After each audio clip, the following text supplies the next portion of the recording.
word shit on me on the way here. That's not a joke, that's a statement of fact. Welcome to Gloucester. Thank you. And I'm glad to meet the cultural ambassador. So,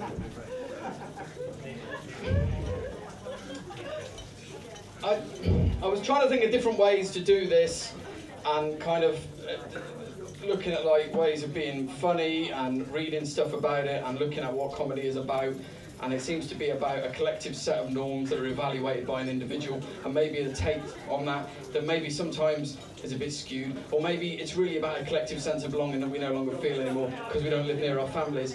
And I'm not expecting this to be funny, but I'm just trying to make sure we're at an intellectual level where you can understand the rest of what I'm saying. If you lost me at any point, can you raise your hand?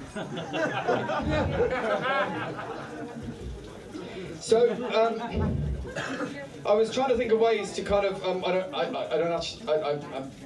may as well let you know now that I don't actually have any jokes, like in the kind of cultural sense of humour. I'm more about, I'm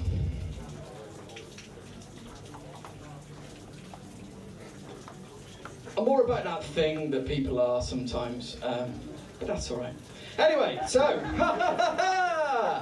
so the thing is that I believe that stand-up comedy works much the same as hypnotism. Hypnotism is not a thing. There was a guy called Mesmer, a French man, and he invented hypnotism, and I'm going to move like Elvis now because it makes me feel more released and relaxed. But the important thing is, if we're focusing on the main theme of what I'm saying, which hopefully you will if my hand isn't too distracting, is that hypnotism does not exist. There is no way of hypnotising. Hypnotism relies on you expecting a level of entry and a level of experience from the hypnotist. You then are suggestible and you come forward and you do the things that really you want to do, but you can't do because society impedes your vision and your values. But under the sense of a hypnotist, you are free and you are able to do it. And stand-up comedy works the same. So when you come to a comedy gig, whatever I say will be funny. Ha ha! Unless it's a free gig.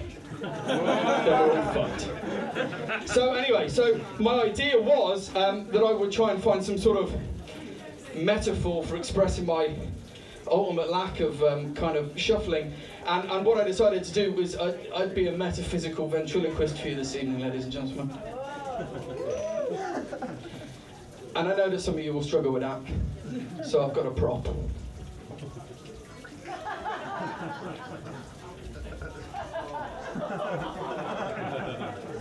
This is my ventriloquist puppet.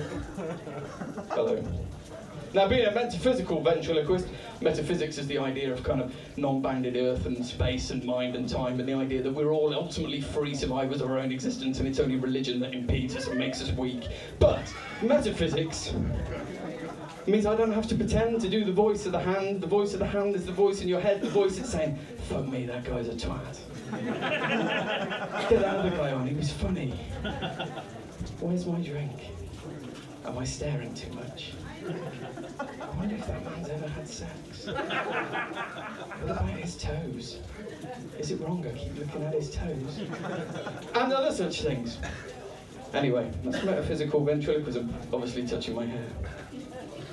So, here's a joke. Knock knock. It's the hand's job. Oh, you've ruined it. Metaphysics can only exist in a world of beauty, and a beauty is not here. But the thing is that it's all right to be shit tonight because it's for charity. And as we all know, charity is a byword for shit badly thought out. No one really wants it, but at least you can't complain, because then you might kill the very person or the group of people or the ethnicity you're trying to save. I hate charity. I'm not going to lie, people don't hate charity. It's weak. Why should I repair someone's cleft lip in the Sudan so that they carry on living in poverty and walking 10 miles to school every day? At least they appease my Western ideal of beauty, and they in some way reinforce the value that at least if they're attractive, they will one day go on and achieve great things. That is wrong. And obviously hilarious. But then being a centre of deprivation, we're probably on a par. So,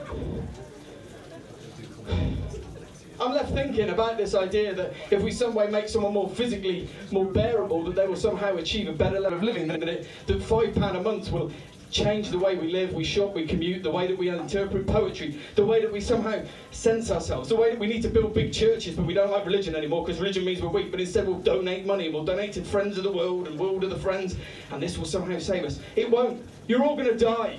You're all going to have 16-year-old NVQ students who'd rather be eating at McDonald's, wiping your ass as your final breath leaves your lips. Now for a dick joke. To quote Bill Hicks. I don't think stand-up comics do that enough. I was looking, and I don't think there is. Musicians always cover each other, but obviously comics. I guess I'm not funny. But I was thinking, why not go the whole hog? We're improving these people's faces. We're kind of improving their lives by facial reconstructive surgery, and I guess there is an element of a better quality of living if you can assess that in some kind of way. But why not invite them over here? Why not reconstruct their face, make them beautiful, and why not put them in porn? Because nobody sucks cock like someone who had to walk to school for 10 miles as a kid. Hoovering up cum is the easiest thing in the world when you've been raising your children because your parents were killed in an illegal war, or blown up by landmines left over from some dictator. And let's say, we'll take your porn, we'll make them beautiful, we'll fuck them in every orifice, and in return, we'll send you our week. And every week on the X Factor, we'll send back the losing contestant to live in Rwanda and clean up landmines. That would make that programme worth watching. Instead of being a fucking programme about people who aren't good enough to be on television, constantly being told they're not good enough to be on television while they're on television, and in the context of being people who aren't good enough to be on television until the ultimate winner, who contextually is great but actually in the real world sinks like a fucking stone, had some 7-year-old swimming championships.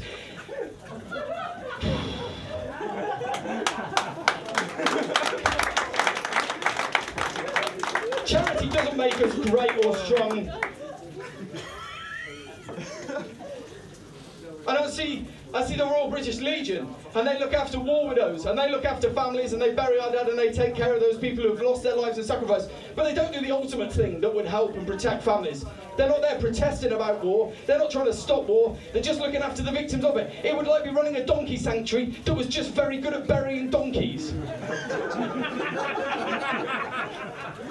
It is wrong, and it is right to question. It's not unpatriotic, it doesn't make you stupid, it's not racist, it's not sexist, it's just wrong. Stop giving to charity. It doesn't change the world, it just makes you feel a little bit better, like your fair trade fucking coffee and your fair trade fucking bacon. Ain't no pig in the world had a fair life. Except Miss Piggy.